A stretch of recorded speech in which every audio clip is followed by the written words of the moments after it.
सकाळच्या बुलेटिनमध्ये आपलं खूप खूप स्वागत करते आणि सुरुवातीला मोठी महत्त्वाची बातमी आहे। जमीन व्यवहार रद्द करण्यासाठी पार्थ पवारांच्या कंपनीला 42 कोटी रुपये भरावे लागणार आहेत। यात 21 कोटींची स्टॅम्प ड्युटी आणि 21 कोटींचा दंड भरावा लागणार आहे। रजिस्ट्री ऑफिसने तशी नोटीस पार्थ पवार यांच्या कंपनीला पाठवली आहे।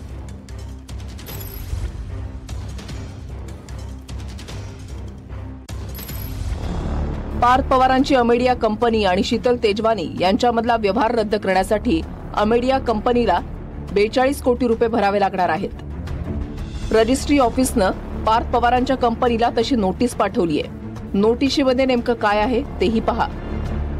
स्टॅम्प ड्युटी 5% अधिक स्थानिक संस्था कर 1% अधिक मेट्रो कर 1% याप्रमाणे एकूण 60% मुद्रांक शुल्क। व्यवहारावरील दंडही शासनाला द्यावा लागेल। हा दंड 21 कोटी रुपये असल्याची माहिती आहे। मुद्रांक शुल्क माफीचा दावा करून खरेदी खत नोंदवण्यात आलं होतं। प्रत्यक्षात 500 रुपये मुद्रांक शुल्कही देण्यात आलेलं नाही, त्यामुळे दस्त योग्य मुद्रांकित नाही अशी नोटीस रजिस्ट्री ऑफिसने पार्थ पवारांच्या कंपनीला दिली आहे। सरकारी अधिकारी त्यांनी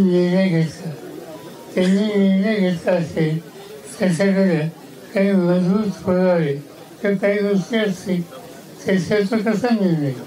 प्राथमिक दृष्ट्या जे सकृत दर्शनी आम्हाला आढळलं त्यावर आम्ही कारवाई केली, गुन्हे दाखल केले।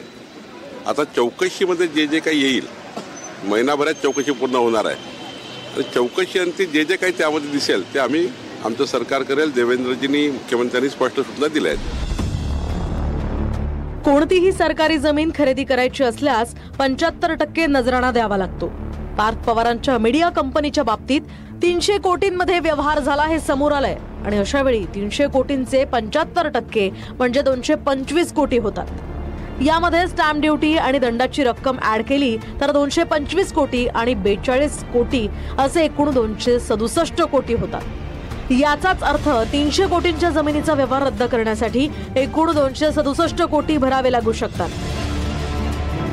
आपण फक्त स्टॅम्प ड्युटी पुरतं बघतोय, तो 42 की 41 कोटी हा भाग वेगळा आहे, पण नजराना जर भरावा लागला असता तर तो साधारणपणे 250 कोटी भरावा लागला असता।